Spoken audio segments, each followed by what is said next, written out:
It's found in Luke chapter 17, 29 to 30. Okay, 2 verses, and then after that, meron pa tayong subtext. Okay, but the same day that Lot went out of Sodom, it rained fire and brimstone from heaven and destroyed them all. Even thus shall it be in the day when the Son of Man is revealed.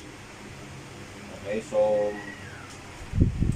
katulad daw ng sa panahon ng Sodom nang lumabas daw si Lot, ay gayon din naman daw ang anak ng tao, sa araw na ang anak ng tao ay ipapahayag. So yung anak ng tao, that's Christ, di ba? Kumbaga yun yung title niya dyan, Son of Man, kasi he was fulfilling the role or doing the role of a prophet. Diba, nung dumating ang Panginoon dito, he was in his corporal body. At yun ay ang Diyos, no, nasa isang corporal body at gumaganap bilang propeta. So he's not just hindi lang siya anak isang ordinaryong propeta or a major prophet, but it was God himself doing the role of a prophet.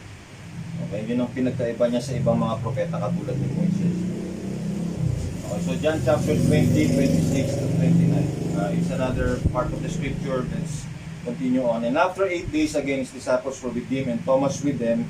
Then came Jesus, the doors being shut, and stood in the midst, and said, Peace be unto you. Then saith he to Thomas, Reach hither thy finger, and behold my hands, and reach hither thy hand, and thrust it into my side, and be not faithless, but believing. And Thomas answered and said unto him, My Lord and my God.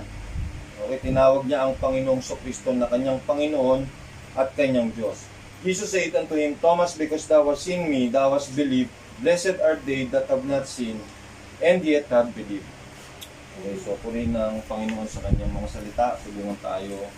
May God adds blessing to the reading of His Word. Ang title ng munting mensahe na to ay The Revealing of the Son of Man. Okay, yung teksto. Hinango yun dun sa teksto na binasa natin na una. It's in Luke chapter 17, verse 28 to 30. Or 29 to 30, I should say. So, ang Panginoon anak ay doon kay Thomas, di ba? Kumbaga, prior to Thomas being in the group, bago dumating, bago yung tagpo na si Thomas ay pinagpakitaan ng Panginoon. Ang Panginoon ay nagpakita na rin doon sa mga disipulo, di ba? At dahil nga wala si Thomas ay binalitaan na lang, at ang sabi ng mga tao sa kanya, ng mga ibang disipulo, na nakita nila ang Panginoon na nag-resurrect. Pero si Thomas, he required an evidence, di ba? We already have talked about it. Pero ito ay ibang paraan naman ng pagtingin doon sa scripture. Okay, so si Thomas, sabi niya, gusto niyang mahawakan ng Panginoon. At gayon nga, tinupad ng Panginoon yung kahilingan niya. Ang sabi ng Panginoon, maging manampalataya ka at wag kang magkaroon ng pagdududa. So ang ginawa ng Panginoon, pinahawak sa kanya yung sarili niya at nanampalataya si Thomas. And the very evidence na nanampalataya si Thomas ay tinawag niya ang Panginoon na kanyang Panginoon at kanyang Diyos, di ba? At kumbaga pagkatapos ng anak, sabi ng Panginoon, mapalad sila na sabi niya, ikaw Thomas, nanampalataya ka kasi nakita mo ako. Pero sabi niya, mapalad sila ng mga hindi nakakakita pero sila ay sumampalataya.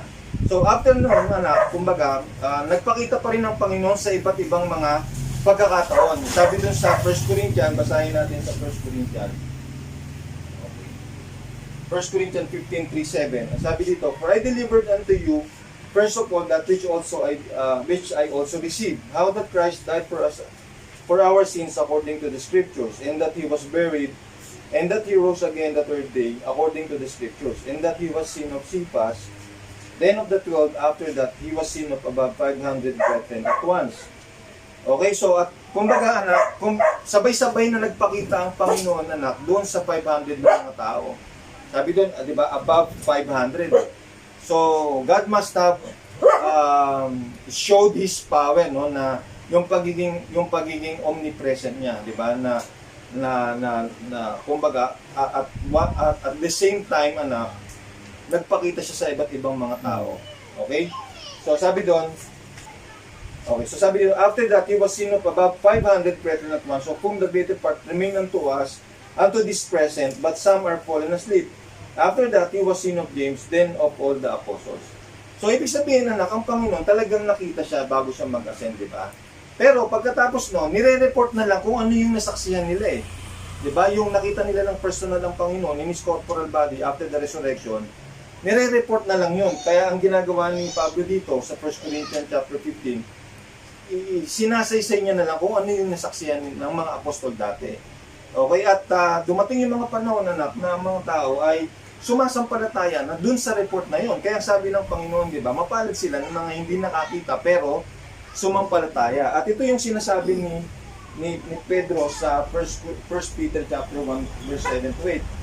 Sabi dito, that the trial of your faith being much more precious than of gold, that perisheth, though it be tried with fire, might be found unto praise and honor and glory at the appearing of Jesus Christ, whom having not seen, ye love. Okay? In whom though now ye see him not, yet believing, ye rejoice with joy unspeakable and full of glory. So it's a different level of grace, kasi hindi nila nakita ang Panginoon, yet nanampalataya sila.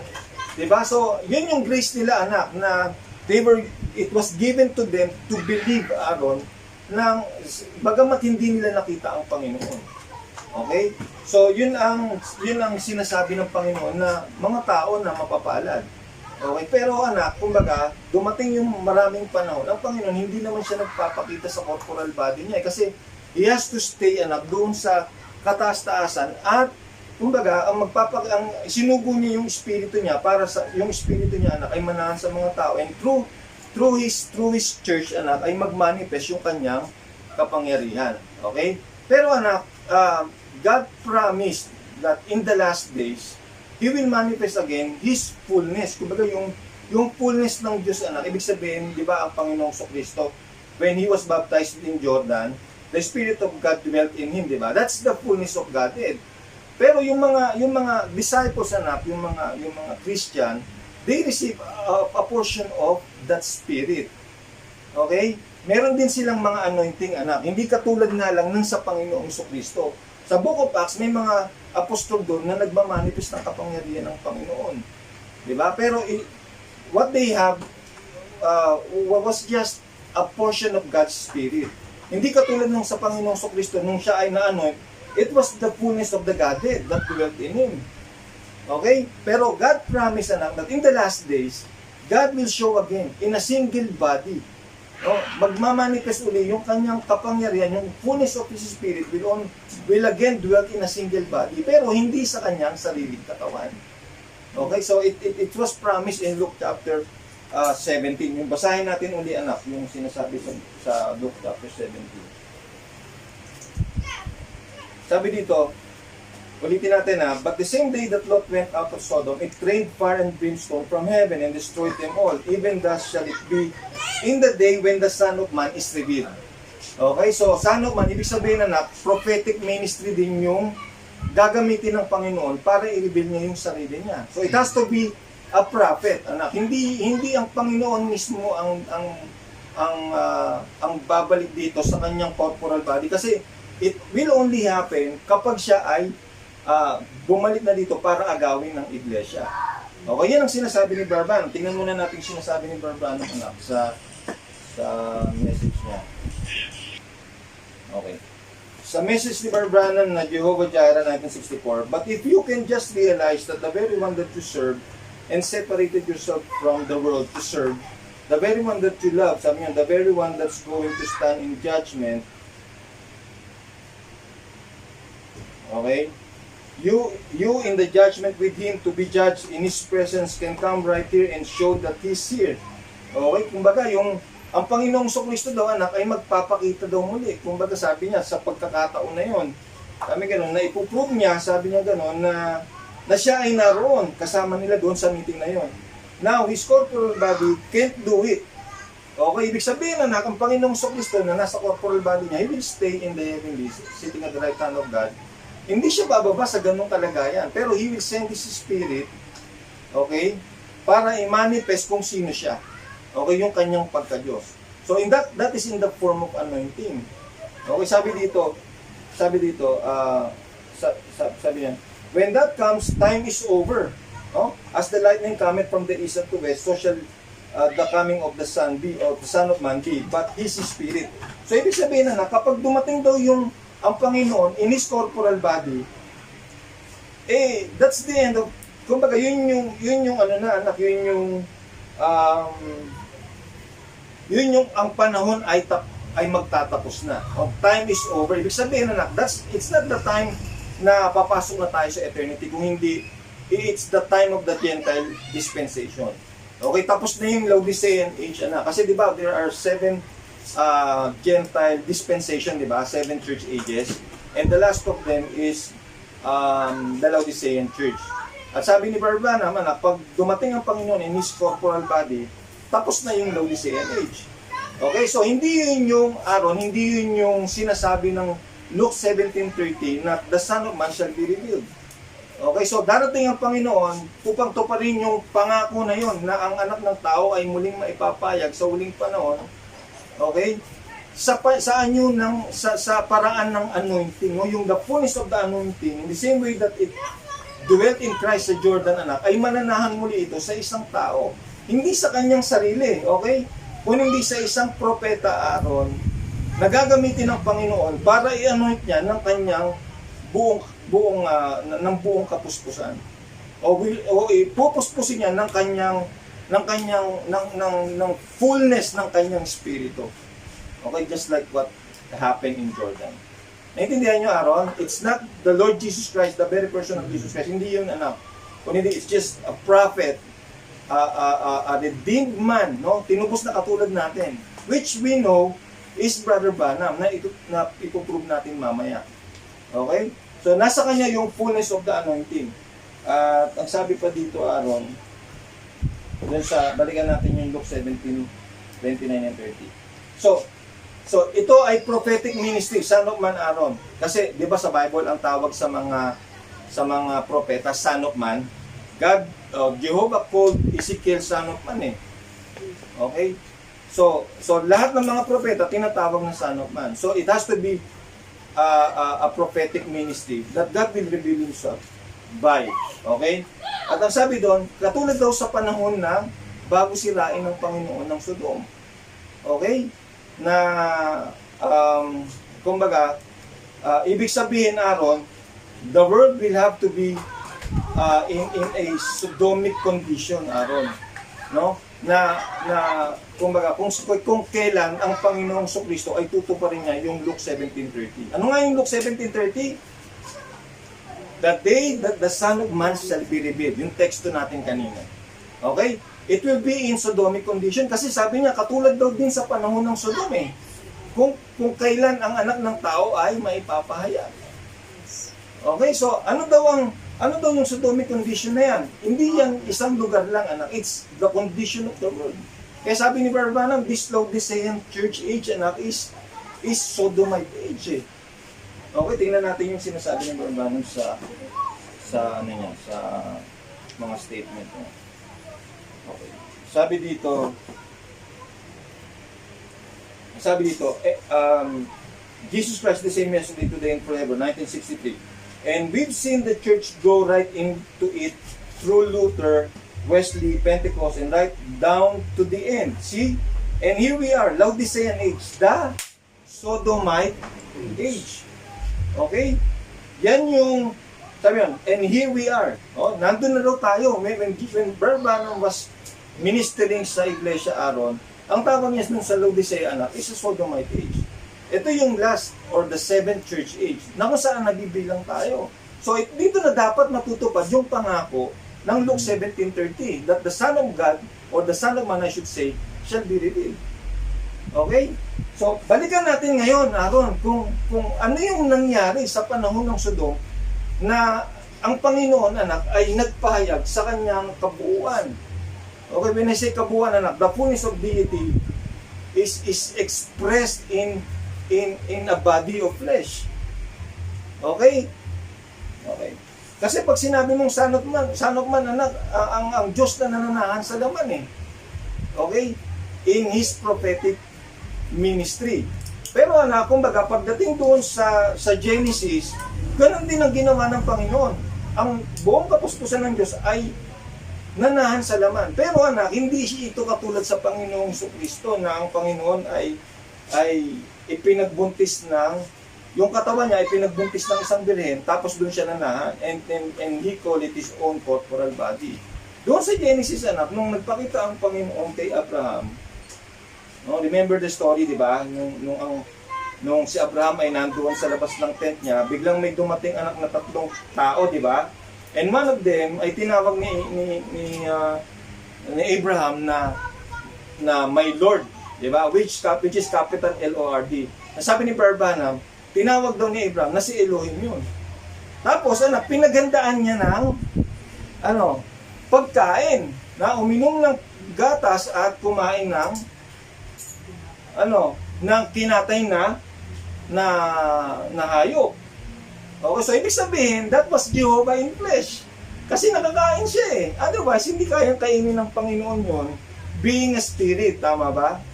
Okay, so yun ay pagpapakita ng Diyos, yung kanyang, yung the fullness of the word, the logos, ay nag-create siya ng isang 16-element human flesh or human body, at doon siya tumira.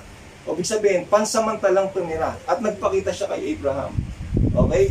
At ang tagpo na yon, basahin natin ng kumpleto sa Genesis chapter 18, 7-15. Sabi dito, and Abraham ran unto the herd and fetched a calf tender and good. Okay, meron daw parang batang baka na pinatay ni Abraham. At sabi niya, and gave it unto a young man, and he hasted to dress it.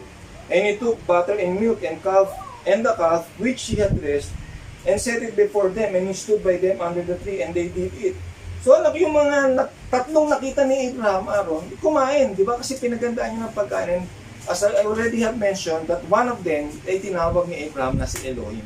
So that is Elohim in a body of flesh, na kinreate niya, 16 element, anak. Yung baga dumakot ang Panginoon ng lupa, at ginawa niya yung katawan niya, di ba? Katulad ng ginawa niya kay Adan, di ba? The Lord Jesus, Elohim himself, or Jehovah, took 16 element from the ground and created it as Adam's body. Okay, ang Panginoon, ginawa niya rin yan para sa sarili niya. Okay? At ano ang manifestasyon o ano ang pagpapakilala na ginawa ni Elohim upang ipakita na siya nga ay ang salita. Pero by the way, anak, ano ba ang logos? Ano ba ang salita? Sabi dito sa Hebrews chapter 4, verse 12. Ang sabi dito, for the word of God is quick and powerful, and sharper than any two-edged sword, piercing even to the dividing asunder of soul and spirit, and of the joints and marrows, and is this a discerner of the thoughts and intents of that. Ano daw anak yung word of God? Ano daw yung word of God? Is a discerner of the thoughts and intents of the heart. So Jesus Christ is the word of God, tama ba? At yun ang ginawa niya when he was here on earth. Diba anak, nung si Peter, okay? Hindi na, sabi ni Barbanam, hindi niya pa naman daw nakikilala yun eh.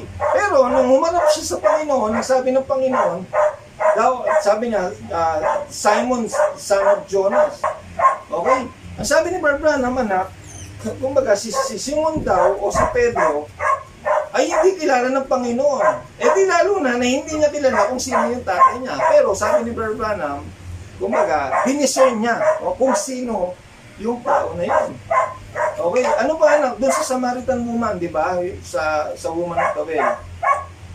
Okay, ano ang sinabi ng Panginoon? Hindi niya naman yun nakakita pa eh. Tama ba? Yung Samaritan woman? Pero Aaron, diniscern niya kung anong klaseng buhay meron siya. Sabi ng Panginoon, tawagin mo yung asawa mo. Sabi ng babae, wala pa akong asawa. Okay, pero sabi ng Panginoon, tama sinabi mo, wala ka pang asawa. Kasi yung kinakasama mo ngayon ay hindi mo asawa, pero panlima mo na. Ibig sabihin, 5 tao na yung umasawa sa kanya na hindi niya totoong asawa. Okay, so, Christ being the Word, sabi ng Hebrews 4:12, He is the discerner of the thoughts and intents of the heart. Okay? So, ginawa niya yan when He was here on earth in His own corporal body. Pero, anak, in the days of Lot, Aaron, ginawa niya na yan una pa eh. Okay? Upang ipakita, i-manifest na siya nga yung salita. Okay, anong sabi doon? Basahin natin ulit yung kanina, yung sa Genesis chapter 18, verse 15. Ang sabi dito, tinanong ng Panginoon, verse 9, nasa verse 9 na tayo, and they said unto him, where is Sarah thy wife? And he said, behold in the tent. Okay? Tinanong ba yun ni Elohim o ni Jehovah kay Abraham dahil hindi niya alam kung nasaan si Sarah? Okay? Tinanong niya ba yun dahil hindi niya alam? Alam niya, Aaron. Okay? Para palitawin lang dito, Aaron, kumbaga, na hindi niya nakikita si Sarah. Kumbaga, hindi siya nakaharap kay Sarah. Okay? Gusto lang ipakita ng bersikulo na yan, na si Elohim nakausap ni Abraham ay hindi nakaharap kay Sarah. Otherwise, hindi niya na itatanong kung nasaan. It's nonsense. Pero alam niya yun. Alam niya kung nasaan. Ang purpose lang yan ay ipakita sa atin na si Elohim bilang kausap ni Abraham ay hindi nakatingin kay Sarah. Okay, ang sabi dito, and he said, I will certainly return unto thee according to the time of life. And lo, Sarah thy wife shall have a son. And Sarah heard it in the tent door, which was behind him. Nasa likod nasa likod ng Panginoon, dun sa tent door si Sarah nandoon. At anong sabi? Narinig daw yun ni Sarah at, okay, tingnan natin. Sabi dito, now Abraham and Sarah were old and well stricken in age. Matanda na sila, Aaron. It ceased to be with Sarah after the manner of women. Therefore Sarah laughed within herself, saying, tumawa ba siya ng malakas? Ha? Hindi siya tumawa ng malakas, anak eh. Okay, number one, hindi siya nakikita ni Elohim nung kausap ni Abraham. That was Elohim, the fullness of the word manifested in flesh. Okay? Tandaan niyo yung salita na yun, anak. It's the fullness of Jehovah or the Logos dwelling in flesh that He has created. Okay? So una, hindi niya nakikita si Sarah. Secondly, Aaron, si Sarah, anak, tumawa sa kalooban niya. Naintindihan ko kasi meron tayong pwedeng gawin ganun, di ba? Yung natawa tayo pero hindi naman tayo tumawa ng malakas eh. Sa kalooban lang natin eh. Parang minsan pag nahihiwagaan tayo sa mga salita, minsan natatawa tayo. Pero sa kalooban natin, di ba? Okay, so sabi doon, saying, shall I of a surety bear a child, which am old? Nangungusap siya sa sarili niya. Walang naririnig si Jehovah doon, Aaron. Well, of course, alam niya kung anong nangyayari. Kahit saan dako ng mundo, anak, alam ni Jehovah kung anong nangyayari. So therefore, alam niya rin kung ano yung nangyayari sa kalooban ni Sarah. O sabi dito, sabi niya, sabi ng Panginoon, wherefore did Sarah laugh? Sipin mo, Aaron, nasa likod niya, Aaron, tapos ang pagtawa niya pa is within herself. Tapos yung pangungusap niya, anak, na nagdududa doon sa salita ng Panginoon, yung pangako ng Panginoon, she was trying to explain it with science. Sabi niya, matanda na ako eh, hindi na ako magkaanak kasi lumampas na yung panahon na dapat ako ay pwedeng magkaanak. Okay, ang sabi dito, sabi ng Panginoon, bakit tumawa si Sarah? Diba, saying, shall I of a surety bear a child which am old? Isipin mo, Aaron, pati yung sinasabi ni Sarah sa kalooban niya, alam ng Panginoon eh. Tama? Okay, so that is the characteristic of the world. Katulad nung sa Samaritan woman. Tama ba? The Lord Jesus Christ in His own corporal body ay nag-discern, proving that He is the Word. Okay? So, ito yung sinasabi ng Luke 17:30. Diba? As it was in the days of Sodom, when the Son of Man shall be revealed. Ibig sabihin, anak, the Son of Man, being the Jehovah Himself, Aaron, ay nasaan yung laman.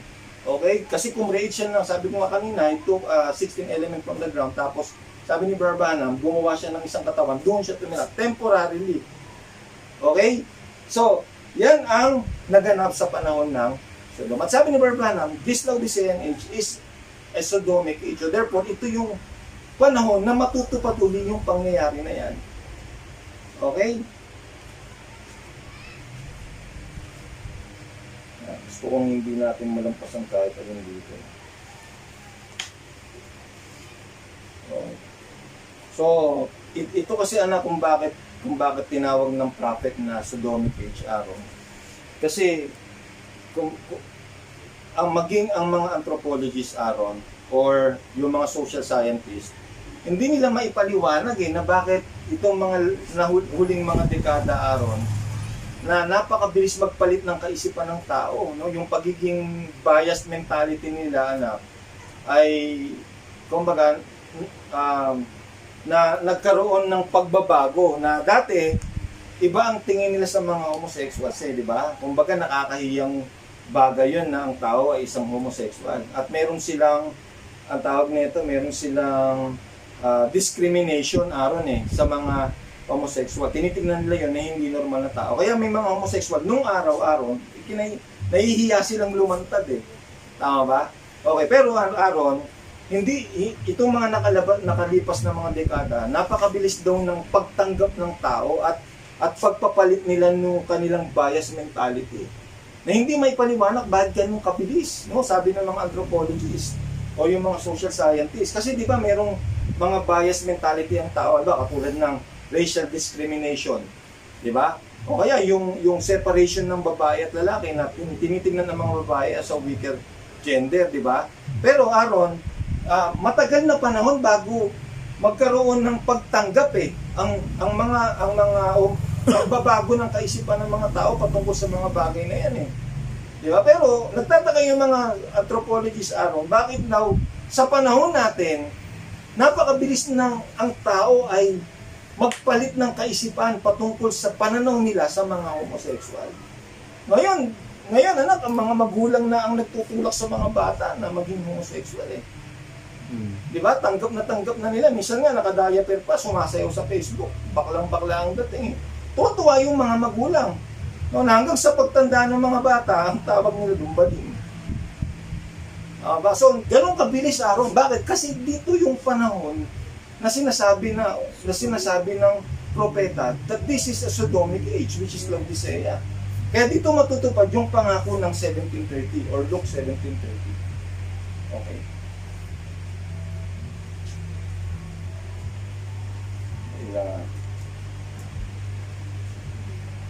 Okay. So, unang naganap, Aaron, yung pagpapahayag ng Salomon at the time of Sodom, bago sirain ng Panginoon. Kailan yun? Kanino nagpakita, Aaron? Kay Abraham. Okay, kay Abraham. Okay. So, anong ginawa ng Word or the Logos? He created a 16 element, di ba? Hindi yun yung katawan niya, Aaron. Kinreate niya lang yun para panahanan niya. For the purpose of showing himself to Abraham at makipag-commune siya kay Abraham.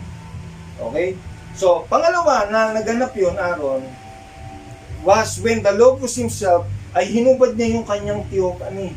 When you say theophany, anak, that's the kumbaga, spiritual body ng Diyos. Okay? At ang ginawa ng Panginoon, nag-create siya ng isang binhi doon sa sinapupunan ng isang birhen, at nung ipinanganak ito, Aaron, yun ang naging katawan niya. Okay? So, ang Panginoon, because it's not in His theophany, limitado lang siya. Hindi niya kayang gawin yung kaya niyang gawin when He was in theophany. Katulad nung nandoon sa panahon ni Abraham, di ba? Kaya niyang gawin yun Bakit? Kasi nasa theophany pa lang siya Na yung theophany ay kumuha ng 16 element at nagkaroon siya ng katawang laman. Pero sa pagkakataon ng Panginoong Jesucristo ay hinipan niya yung theophany, anak, at gumawa siya ng isang laman para panahanan niya through virgin birth. Okay? At yun na yung magiging katawan niya, anak, hanggang sa pagdating ng Panginoon dito. Taglay-taglay niya na yun. Yun yung tinatawag natin kaninang corporal body. At pag naghatol ang Panginoon, hanggang sa bagong kaayusan, anak, nandoon siya sa katawan na yun. Okay? Magiging visible na siya doon sa corporal body niya na yun, anak. Hindi katulad sa panahon ng Old Testament na the Lord is manifesting Himself in the form of the pillar of fire. Pero in eternity, Aaron, katulad ng nakita nila Tomas, ang Panginoong Jesucristo ay mananatiling ganun. Makakapiling natin siya doon sa Holy City ng Jerusalem. Okay, so balik tayo sa Panginoon. Ang Panginoon, anak, sabi ko nga kanina, inulit niya yun, yung ginawa niya doon kay Abraham. Okay? Babalikan lang natin yung nabanggit na kanina na minanifest niya uli yung kanyang pagiging salita. That He discerned the thoughts and intents of of the people's heart. Tama ba? Okay. Kumbaga, alam ng Panginoon yung iniisip ng mga tao. Kaya sabi ng Bible, di ba? Walang sino mang tao ang kailangan magpatotoo ka kung kanino. Okay, no? There's no need for any man to testify of any man. Sabi ganun. Di ba? Because He knew all men. Kilala niya daw ang lahat ng tao. Okay, that is what the word is. Alam niya kung sino tayo. He can discern the thoughts of our hearts. At it is the manifestation of Him being the Word. Hebrews chapter 4 verse 12. Okay. At yun ay bago siya dumating Aaron, sino ang nagpakilala sa kanya? Ipinakilala siya ni John the Baptist. So John the Baptist was the forerunner of his first coming. Okay, doon sa Israel. At binautismohan siya ni John. At ang sabi ng Bible, di ba? And Christ came to John to be baptized in Jordan. Okay, bakit? Kasi Jesus Christ being the Word, He always comes to the prophet. The Word always comes to the prophet, sabi ni Brother Branham. Okay? So, una, kanina siya nagpakita doon sa Sodom? Abraham is a prophet. So, it's the Word coming to the prophet. So, Abraham was a prophet and Elohim came to him, the Word. Because the Word comes to the prophet. So, naulit yun kay John the Baptist. John the Baptist being the Elijah of his time. Okay? Mamaya, pupuntahan natin yun, yung pagcoming of Elijah. So, that was Elijah of the New, ibig sabihin, sa panahon ng Panginoong Kristo to forerun the first coming of Christ. Okay? So, dumating sa kanya si Christ para magpabautismo at ang Panginoon, sabi ko kanina, He was not anymore in theophany kasi hinubad niya yun prior to coming to the flesh, di ba? So, kaya niya pa bang gawin yung ginagawa niya doon sa Old Testament? Hindi niya na kaya kasi nasa limitadong katawan siya So, anong kailangan niya para ma-manifest niya yung kapangyarihan niya? Ha? Well, of course, theophany. Kailangan bumalik siya sa theophany niya. Pero anak, na-manifest niya yung kapangyarihan niya without coming to his theophany o coming back to his theophany. Diba? Kailan ba siya bumalik sa theophany niya? Nung siya ay nandoon sa hell. Na nagtuturo, nangangaral siya doon sa mga napahamak sa baha. Sabi ni Brother Branham, bumalik siya sa theophany doon sa pagkakataon na yun. Pero nung nabubuhay siya, na-manifest niya ba yung kapangyarihan niya? Di ba nag-create siya? Di ba? Pinarami niya yung isda, pinarami niya yung nag-create siya ng isda doon sa lake o doon sa dagat, di ba? Nung nanguhuli sila, ang tawag niya ito, sila Pedro, wala silang mahuli. And God created fish, di ba, na doon sa dagat para may mahuli sila. Yung nagugutom yung mga tao, anong ginawa ng Panginoon? Pinarami niya yung... So ano pa, anak? Kumbaga, He proved His omniscience. Bakit? Kasi, alam ng Panginoon, di ba, nung kinakailangan nilang magkaroon ng pera para magbayad ng tax.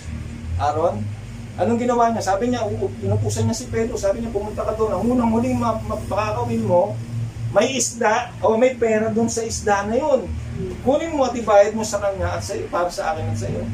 So, ibig sabihin na ron, alam ng Diyos Alam niya kung nasaan yung isda Tama ba? Alam niya kasi, yun yung unang mahuhuli ni Pedro. At alam niya, bakit alam niya na may pera doon? Bakit? Kasi that proves his omniscience. So, ibig sabihin na prior to coming back to his theophany, doon sa hell, na nag-preach doon sa Souls That Are in Prison, kaya niya nang i-manifest yung kapangyarihan niya Although he's in a limited flesh. Pero ba't niya nagagawa yun? Because of the fullness of the anointing na nireceive niya. Diba dun sa Jordan River? Sabi ng Espiritu, diba, this is my son in whom I am pleased to dwell in. That's the fullness of God dwelling in him. Ngayon, sasabihin ba natin, dalawa na ba yung Diyos? Yung nanahan sa kanya, at saka yung nandoon sa Jordan na binabaptize ni John. Hindi, anak, kasi Christ was existing or is existing in two different ways. Pinrove na natin yan nung nakaraang mga message natin, di ba? Nasabi niya doon kay Nicodemus, walang tao na aakyat. No one will ascend up to heaven except He that comes from heaven. Even the Son of Man that is in heaven. Ibig sabihin, umiiral din siya doon sa kaitaasan. Bilang saan yung eternal unseen? Sa opisina ng pagiging ama. Pero yung logos na nagsaplot ng laman ay gumaganap bilang anak. Pero siya rin yun, na umiiral sa dalawang paraan. Okay? So, sino yung nagbigay sa kanya ng fullness of the anointing? That's the eternal unseen, na nabubuhay sa kaitaasan. Bilang Ama. Yun yung nagsalita. Dalawa ba? Hindi. It's one God that exists in two forms or in two ways. One as the eternal unseen, and as the Logos manifested in flesh, which is Christ Himself. Okay? So, that was His own corporal body. So, una, Aaron, it's Elohim Himself, the Logos. Okay? Nanaan siya sa laman dahil pag-create siya ng isang katawan, at He comes to the prophet, or He came to the prophet, which is Abraham. Abraham was a prophet. Okay? And he discerned the thoughts of the heart. Kailangan niya ba ng anointing, Ron? Hindi niya kailangan kasi nasa Theophany siya eh. Sabi ko nga kanina eh. So anong ginawa niya? The second time na mag-appear siya sa mga tao. And that was Christ when He was born on earth. Creating a seed in the womb of a virgin. Tapos, hinubad niya yung kanyang Theophany at nanaan siya doon sa laman. Di ba sabi ng Philippians chapter 2 na kumbaga, na kinuha niya yung anyo ng isang tao, ng isang servant. So therefore, kung kinuha niya yun, yung anyo ng isang tao, ibig sabihin, may hinubad siyang kaluwalhatian. At kinuha niya yung kaluwalhatian ng isang mortal na tao. Para ano? Para maganap niya yung pagtubos doon sa krus ng Kalbaryo. Mamatay siya at mabayaran niya sila sister sa kanyang sariling katawan, di ba? And He needed to be anointed with the fullness of the Spirit. Bakit? Kasi hinubad niya nga yung Theophany niya. Okay? Hindi niya kayang gawin yung kanyang kapangyarihan kung hindi siya bibigyan ng anointing. Bakit? Kasi hinubad niya nga yung kaluwalhatian niya bilang Diyos eh. Yung Theophany niya. Okay? So, si John ang nag-introduce sa kanya. Okay? Si John the Baptist. At si John the Baptist, anak, ay hindi gumawa ng himala. It's the prophet of God introducing or forerunning the first coming of Christ Himself or God Himself. Diba? Sa kanyang first advent. At nangako ang Panginoon, Aaron, na babalik uli si Elias, okay? Which is Elijah. Elias at Elijah sa Bible, pareho lang yun. At sabi dito sa Bible na babalik daw uli si Elias. Okay? At ito yung pangako ng Panginoon sa Malakay chapter 3 verse 1. Ang sabi dito, "Behold, I will send my messenger, and he shall prepare the way before me, and the Lord whom ye seek shall suddenly come to His temple.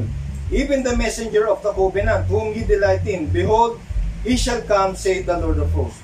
Sino raw yung isusugo niya? Yung kanyang mensahero para i-prepare yung daan ng Panginoon. Okay? So, sino ang tumupad niyan? Ang tumupad niyan is John the Baptist. That's Malakay 3 verse 1, tandaan nyo. Ito yung katuparan niyan, sabi ng Panginoon. Sa Luke chapter 7:27. Sabi niya, this is Christ speaking. Sabi niya, this is He of whom it is written, behold, I send my messenger before thy face. Yan ba yung binasa natin kanina? Sa Malakay 3:1? Okay, so yun yung katuparan. Okay, sabi ni Lord, natutupad na. Ito yung sinasabi. No? Nung nakasulat. Ano yung nakasulat? Behold, I send my messenger before thy face, which shall prepare thy way before thee. For I say unto you, among these that are born of women, there is not a greater prophet than John the Baptist. But he that is least in the kingdom of God is greater than he. So, sino yung tumupad ng Malakay chapter 3, verse 1? John the Baptist, sabi dito, di ba? Ito yung katuparan ng sinulat. Si John the Baptist dumating. So, sino yun? That is John the Baptist in the spirit of Elijah. Okay? So, sa kanya natupad yung Malakay chapter 3, verse 1. Pero, Aaron, the spirit of Elijah will come 5 times. Okay, ano yung una? Dumating yung totoong Elijah, di ba? Yung nagalit si Jezebel sa kanya, di ba? Si Elijah. Okay. So, yun yung totoong Elijah. Nasa kanya yung anointing ng Espiritu ng Diyos. Ngayon, nung na-rapture si Elijah, anong nangyari? Iniwan niya yung anointing niya. The double portion of His Spirit. Saan nanahan? Kanino niya iniwan yung kanyang spirit? Yung anointing niya, yung double anointing niya. Kay Elisha. Elias is Elijah, mama eh. So si Elisha, Aaron, siya yung second na pagdating ng espiritu ni Elijah. That is not Elijah himself. Kung hindi, yung anointing ng Diyos na kay Elijah ay naisalin kay Elisha. Okay? So that's the second coming of that spirit. So, nung dumating si John the Baptist, dumating ba uli yung espiritu na yan? Amen. Dumating uli. In the spirit of Elijah ay nagministeryo si John the Baptist. Tumutupad siya doon sa sinasabi ng Malakay chapter 3 verse 1. That's the third coming of Elijah, of the spirit of Elijah. Ngayon, sabi ko nga, may pangako ang Diyos na kailangan to pa rin sa Biblia eh. Okay? Ano yon? Ito, sa Malakay chapter 4 verse 5, sabi dito. Ang sabi dito, Behold, I will send you Elijah the prophet. Isasugo niya raw ba yung si Elijah, anak? Pero it's not Elijah himself. Sabi ko nga, it's just the anointing of God in Elijah. No, na pinagsalin-salin lang sa iba't ibang mga tao. Okay, sabi doon, kailan daw isisend ng Panginoon si Elijah? Before the coming of the great and dreadful day of the Lord. Kailan daw yun yung nakakatakot na araw ng Panginoon? Nung dumating ba yung Panginoon sa panahon ni John the Baptist, nakakatakot ba? Yun ba yung araw na nakakatakot?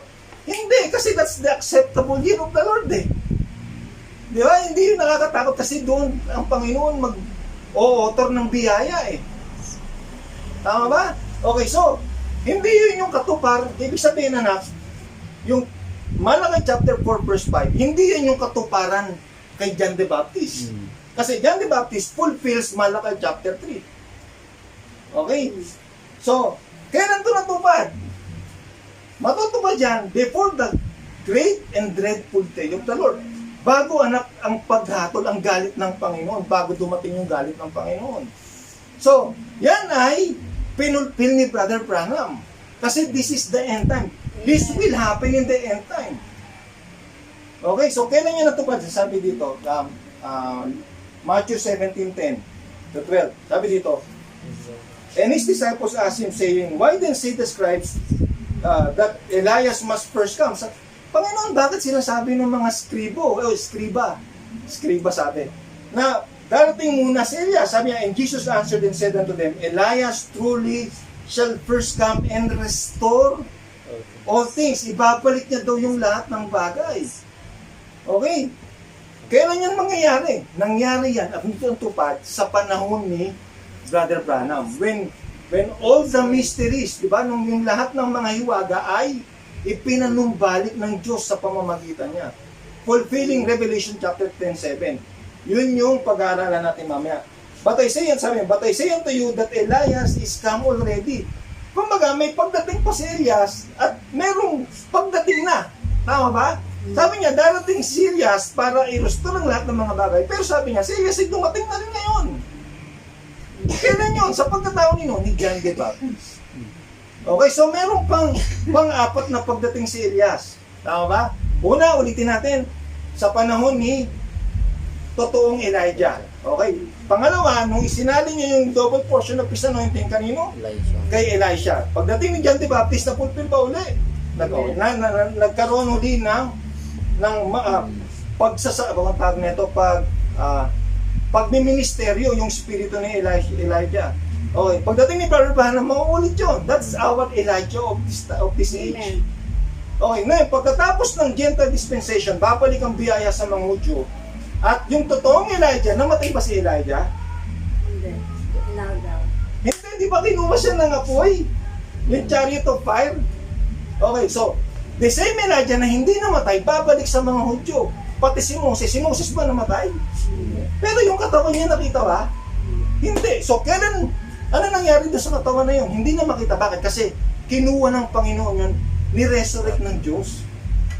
Okay, at nag-appear yun doon sa Mount Transfiguration na nakita ng tatlong disipulo, si Moses at si Elijah na kausap ng Panginoon. So yung dalawa na yun, babalik yun pagkatapos na ang bride ay ma-rapture. Amen. Okay? Para anong dahilan ba't sila babalik? Para ibalik yung biyaya sa mga Hudyo. Sino yung mga Hudyo na yun? That's the 144,000 Jews, no? Na pangangaralan nila para ipakilala yung Mesiyas na nireject ng Israel. Yes. Okay? So that's the 5 coming of Elijah. Okay, balik na ulit tayo dun sa lesson natin. Kumbaga, inano lang natin yung kasi mahalaga yan. You will always hear that from the ministers. Okay, kahit sa tawag nito, sa Mystery Expo, sinasama nila yun sa mga agenda nila. Okay, so balikan natin ulit yung tatlong manifestation Aaron ng salita, no? Sa isang single body. Kasi ang Panginoon, 'di ba, meron tayong espiritu ng Diyos. Na-express ba ang Diyos sa atin? Na-express kasi ang espiritu niya na sa atin eh. Pero we only have a portion of His Spirit. Tama ba? Hindi naman lahat nasa akin, hindi lahat na kay sister, na kay brother Aaron. Lahat tayo, collectively, we are the expression of the entirety of God. Pero bawat isa sa atin, meron lang tayong bahagi. Parang halimbawa, sa isang katawan, kamay ka lang. No? Yung isa naman, mata lang. Yung isa naman, paa lang. Di ba? So, it comprises or it completes the whole body. Meron lang tayong sarili-sariling bahagi.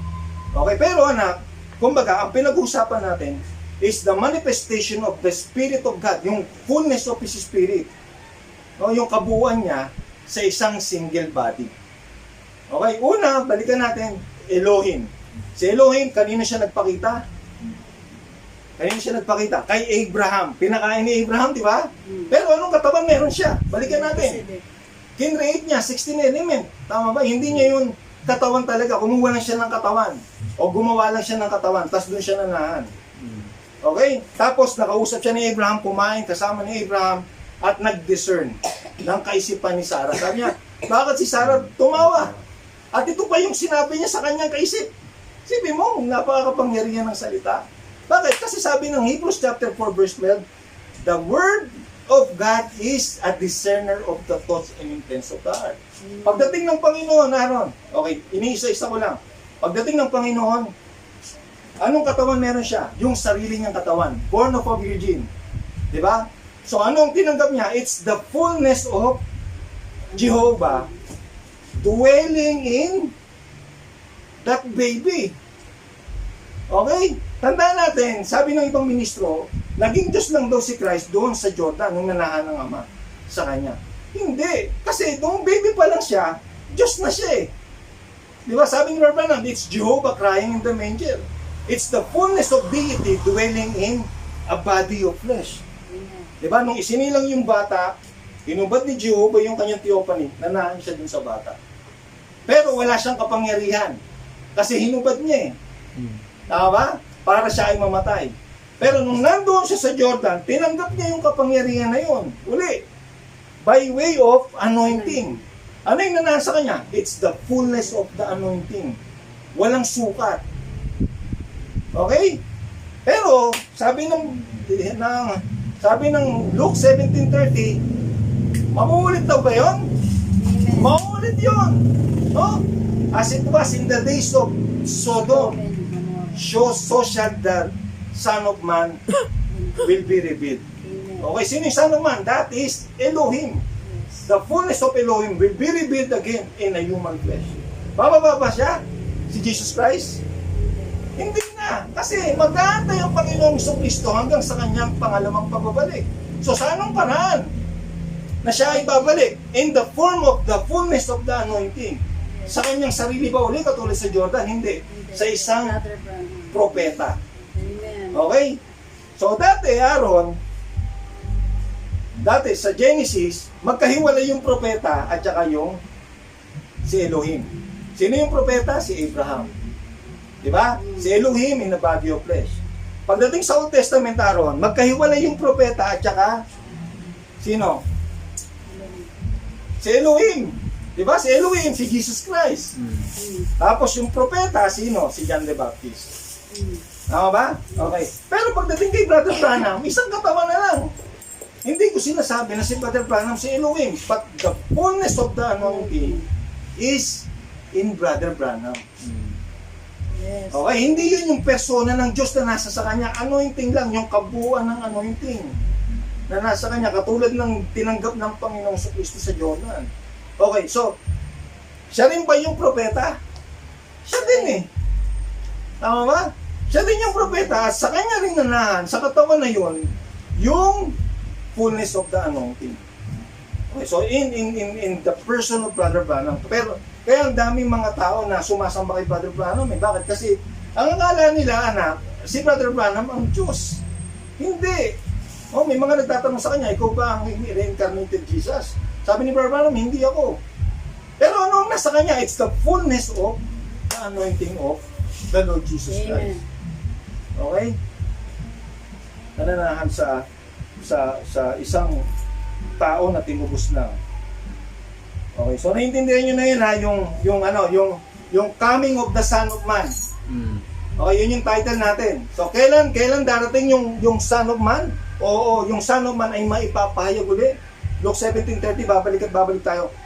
In the days, no, na si Lot daw, just like in the time na si Lot daw ay tumakas sa Sodom.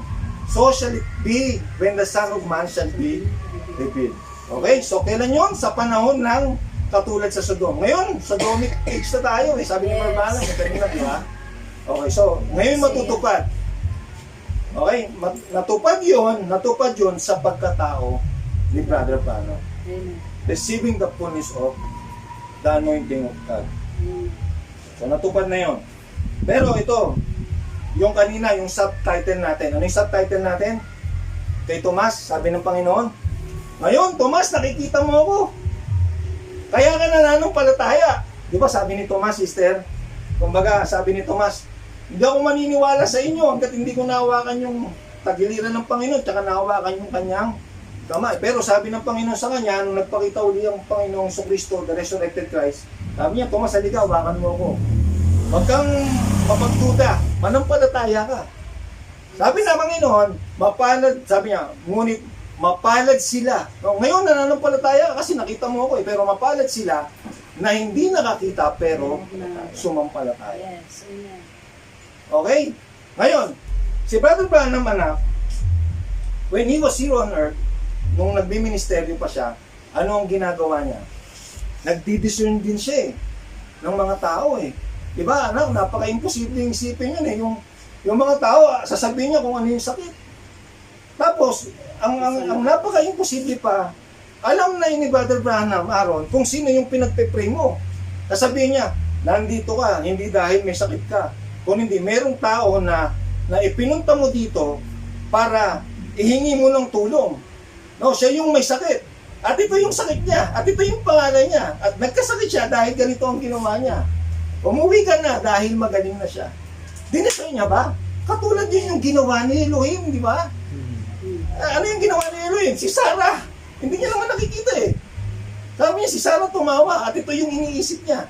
Noong Panginoong Kristo, ganun din ang ginawa niya, di ba? Sabi niya, ikaw babae. Sabi niya, wala kang, totoo yung sinabi mo, wala kang asawa. Pero yung kinakasama mo ngayon, panglima mo na hindi mo naman talaga totoong asawa. Yes. Okay, so meron na siyang inaasawa, hindi niya totoong asawa. Is that discernment? Okay, so katulad din yung anak nung sa panahon ni Branham. When Christ, yung Espiritu ni Kristo ay nanahan muli sa isang tao. Sa isang katawan, I should say. Okay? Sa isang katawan, pero hindi niya katawan. Bakit? Kasi yung katawan niya, kasama niya dun sa kaitaasan. Diba? Babalik lang yun sa second coming. So ano yung pinadala niya? Yung kanyang Espiritu. The fullness of His Spirit that anointed the prophet to perform and manifest kung sino ang salita. Yung katangian ng salita. Okay? Yun yung ginawa niya. Ngayon, nung nabubuhay si Brother Branham, ang makakita sa kanya, nakakita ba sa Diyos? Ha? Yes. Tama! Nakakita sa Diyos, pero hindi siya yung Diyos.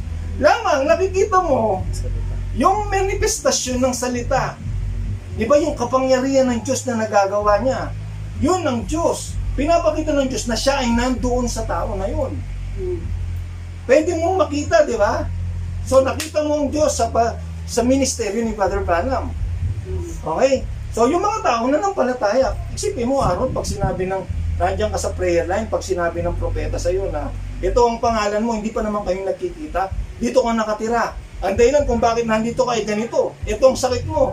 O, sinabi ng doktor sa'yo na ganito ang mangyayari sa'yo. Ilang taon ka na, ilang araw ka na lang, mamamatay ka na. Ngayon, Aaron, hindi ka ba maniniwala doon sa kung anong sabihin niya? Maniniwala ka kasi bakit? Kasi totoo yung nangyayari, yung sinasabi niya sa'yo eh. At kung ano yung ipangaran niya, maniniwala ka na. Bakit? Kasi meron ka ng ebidensya na ang Diyos ay nangungusap sa'yo. Bakit? Kasi nasa kanya yung anointing, yung spirito ng Diyos eh. Okay, so nakita mo ang Diyos sa kanyang ministeryo. Tama ba? At kung ano ang sabihin niya, maniniwala ka ba? Maniniwala ka kasi katulad ka ni Tomas. Sabi ng Panginoon, kaya ka naniniwala. Bakit? Kasi nakita mo. Tama ba? Yes. Okay, ngayon, si Brother Branham, nandito pa ba ngayon? Wala na siya. Anong nangyari sa kanya? 1965 na aksidente siya. Kinuha siya ng Panginoon. Makikita pa ba natin uli ang fullness of the anointing na nag-ooperate sa isang katawan? Makikita pa ba natin? Amen. Hindi na natin makikita eh. Kasi wala na si Brother Branham eh.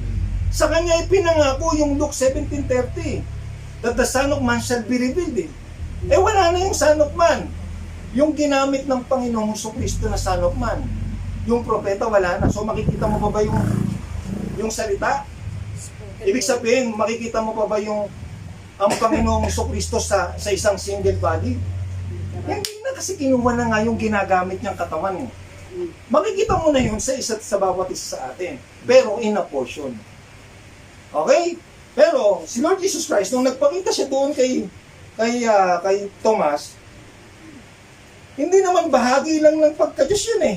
Yes. Yun mismo ang kabuuan ng Diyos na nangungusap sa Kanya. Amen. Okay, so, mapalad yung mga katulad ni Tomas. Ba? Kasi nakita nila yung manifestation ng Diyos sa isang katawan, which is in the person of Brother Branham.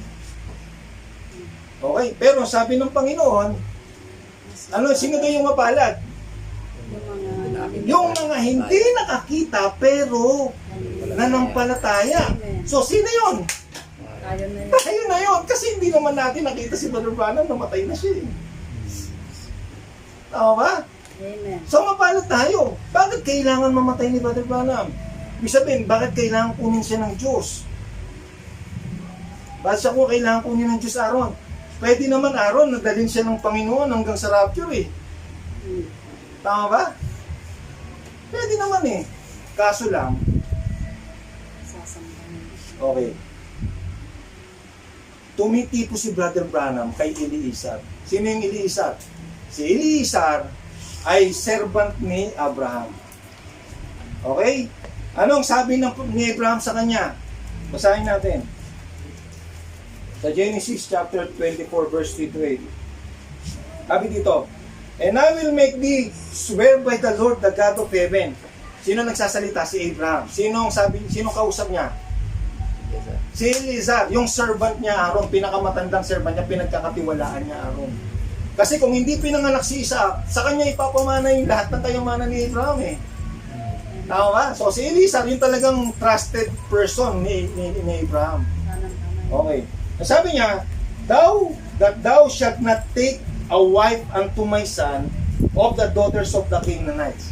Ano yung pangako na dapat niyang sabihin? Huwag kang kukuha ng ipapakasal mo sa aking asawa na galing sa mga Canaanites. Okay. So, mga anak ng mga Canaanites. So, sino si Eliezer? Sinong tinitipo niya? Sinong tinitipo niya? Si Brother Branham.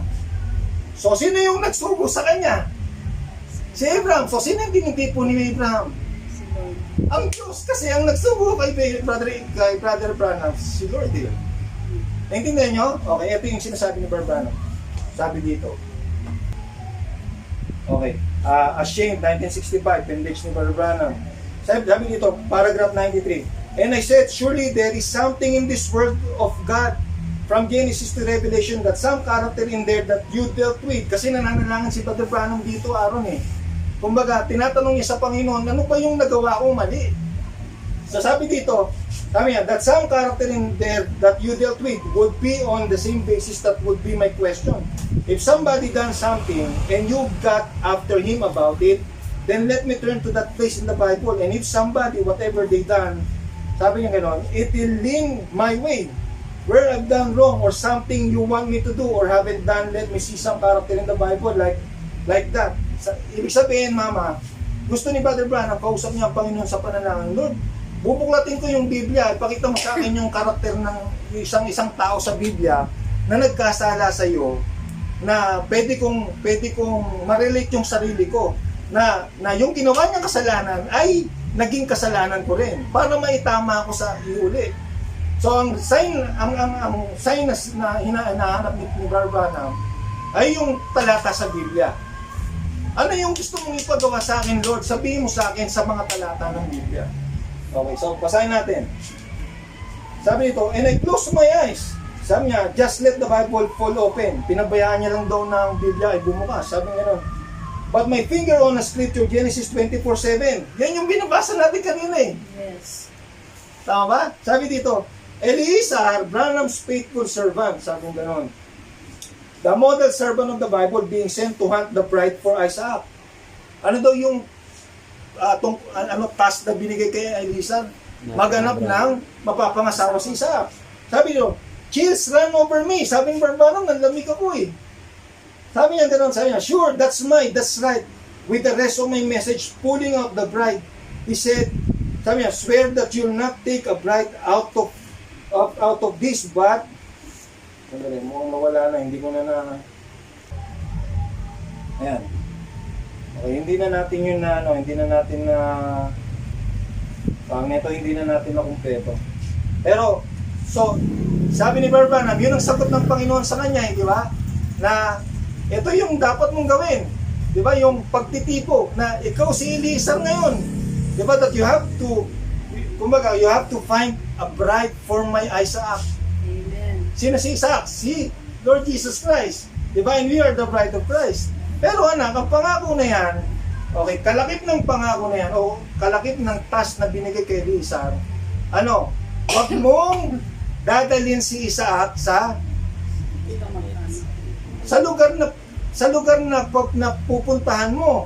Wag mong ipapakita si Elisa sa mga si Isaac sa mga kamag-anak ko. Tama ba? Balikan lang natin yung description na yan, Ron.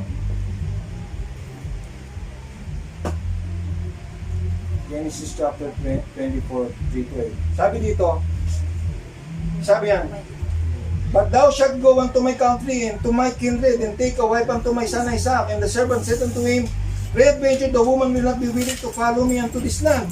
Must I need bring thy son again unto the land from whence thou camest? Ang sabi ni Abraham sa verse 6, Aaron. Ang sabi ni Abraham, and Abraham said unto him, beware that thou bring not my son thither again. So, sino yung mapapangasawa ni Isaac? Sino yung mapapangasawa ni Isaac? Nakakita pa sa kanya o hindi? Nakakita pa sa kanya o hindi? Hindi pa, Aaron. Kasi makikita lamang ng bride ni Rebecca. Si Rebecca yung bride na hinahanap eh. Makikita niya lang yun kapag ikakasal na siya. Pag nag-meet na sila ni Isaac. Pero, yung Eleazar, hinahanap niya yung bride. Okay, hinahanap niya yung bride at nakita niya, pero hindi niya kasama si Isaac.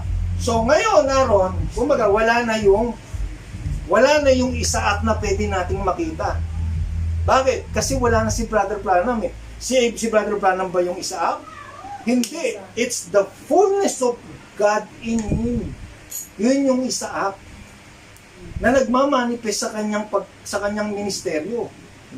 So kung dati, Aaron, sa Genesis, magkahiwalay yung propeta at saka yung si Elohim, tama ba? Si Abraham at saka si Elohim eh. Nang dumating si John the Baptist, magkahiwalay pa ba? Magkahiwalay, di ba? Si Lord Jesus Christ at saka si John the Baptist. Pero nung dumating si Brother Branham, sa isang pagkatao mo na lang makikita yung dalawa. So, nung inalis si Brother Branham, Aaron, parang inalis na rin si Isaac. Okay? Yung Son of Man ay hindi na natin makikita kasi yun ay nanahan sa kanyang pagkatao. Medyo malalim na tayo. Okay. So, Papa, wala na rin ba si Eliezer? Kasi si Eliezer ay nasa pagkatao ni Brother Branham eh. Eh wala na si Brother Branham. So wala na rin ba yung Elijah? Wala na rin ba yung Eliezer na tinitipo sa kanya? Kasi siya yung Elijah natin eh, di ba? At siya rin yung Eliezer natin. So kung wala na siya, wala na rin ba yun? Wala na rin ba yun? Nagpapatuloy yung ministeryo na yun. Lamang, hindi mo na makikita yung manifestation ng kapangyarihan. Wala nang nagdi-discern, sister eh. No? Na salita. Kasi yung salita, di ba? Discerner of the intent of the thoughts and intents of the heart. Tama ba? Okay, so wala na yun, hindi mo na makikita. Pero nagpapatuloy yung tinig. Nagpapatuloy yung Eliezer Aaron. Yung tinig, kaninong tinig yun? Kay Brother Branham, yung tinuturo namin, anak, hindi yung tinig ko, tinig yun ni Brother Branham. Tinig ng Diyos sa pamamagitan niya. Kaya ang tawag ng voice of God eh. Yes. Di ba? Yun yung tinig ng Diyos sa pamamagitan niya. Yun yung tinig ni Eliezer o tinig ni Elijah. Di ba? Revelation 10:7, kaninong tinig ba yun? Sabi nyo. Okay. But in the days of the voice, tinig, di ba? Voice, Aaron? O, ano? The seventh angel. Yung tinig ng ikapitong anghel, that's the voice of God. Naiwan ba yon? Wala na yung totoong tao. Pero nagpapatuloy yung tinig. Amen. Okay? Kaninong tinig? Tinig ni Eliezer. Yung ikapitong anghel. Tinig ni Elijah. Para ano? Para hanapin yung anong hinahanap? Yung Rebecca sa huling panahon. Right. Di ba? Amen. Para ano Aaron? Para ipanagpukay Isaac. So saan sila nag-meet, sister? Si Rebecca at si Isaac, saan sila nag-meet? Sa pagitan ng kinalalagyan ni Rebecca at sa tahanan niya. Sa tahanan ng kanyang ina. Saan tayo kakatagpuin ng Panginoon sa rapture, sister? Sa ere, sa pagitan ng kinalalagyan ni Rebecca at saka ng kanyang tahanan. Amen. Di ba? Doon dinala ni Eliezer si Rebecca at doon tayo ihahatid ng tinig. Amen. Okay? So, hindi natin nakita si Isaac kasi yun yung pangako ni Eliezer na hindi dapat makita ng nobya si Isaac. Huwag mong dalhin yung aking anak doon. Okay, that's the reason Brother Branham was taken out of the sea. Okay, para hindi natin makita sino? Si Isaac. Bakit? Kasi pangako yun eh. Aaron eh. Di ba? Na kailangan na mapapangasawa na o ang ihahatid na nobya ni Eliezer ay yung hindi kilala o hindi nakakita kay Isaac. Hanggang sa rapture, ito yung sinasabi, Aaron. Ito, sa message ni Brother Branham 1961, The Messiah. Okay, ito. And remember when this Elijah comes, sino yun? Sinong Elijah natin? Si Brother Branham, okay. I'll give you some of his description when Elijah comes. That's the messenger to the Laodicean church age. Sino nga uli yun? Brother Branham. Okay, we find Elijah coming before. Remember, Elijah was the one that went up on a chariot. Diba? Yung totoong Elijah never tasted death. And the message of this great messenger that will come in this closing day in the Laodicean church. Okay, sino nga uli yun? Si Brother Branham. Sabi dito, yung mensahe daw nung mensahero na yun, sabi nga nun, the Pentecostal age will be the one that will take the church to the rapture. Amen. Exactly. Amen. Okay, sabi dito, he was raptured himself and he will come with the church to the rapture. Kumbaga, tinitipon niya kasi yung sarili niya kay Elijah na hindi namatay eh. Yes. Okay, pero hindi nangyari yun kasi there has to be a promise that needs to be fulfilled. Na kailangan yung ihatid ni Eliezer, kasi sabi ng Panginoon siya si Eliezer, di ba? Ay yung hindi nakakita kay Isaac. Kaya, Brother Branham, dahil yung fullness of fullness of Isaac, quote and unquote, was dwelling in him, hindi dapat siya makita ng nobya na mararapture. Okay? So, ano ang tawag sa atin ni Christ? Dahil hindi natin nakita, pero nanampalataya tayo, sabi ng Panginoon, blessed are they. Hallelujah. Amen. Yes. Though they have not seen me, yet they believe. Bakit? Kasi tayo yung pupulfill nun araw eh. Di ba? Na ipananag po tayo ni Elisa, our Elijah of our day, para ipakasal Sa kay Isaac, which is the Lord Jesus Christ. Kailan? Sa rapture. Doon tayo dadali ng tinig niya. Okay? In a way, anak, technically, siya pa rin yan eh. Tama ba? Pero Aaron, hindi na siya Luke 17:30. Kasi wala na yung Luke 17:30, mama eh. Di ba? Kumbaga, inalis na ng Panginoon eh. Wala na tayong nakikitang nag-division sa prayer line. O nagre-resurrect ng hayop at saka ng mga taong patay na. We no longer see that in our time. That the fullness of God is dwelling in a single body of a redeemed man. Okay? Pero anong meron tayo? Yung Malakay 4:5. Okay? At ano pa? Yung Revelation 10:7. Okay? Malakay 4:5. Yung Elijah natin. Hindi si Isaac yun. Hindi yun yung son of man.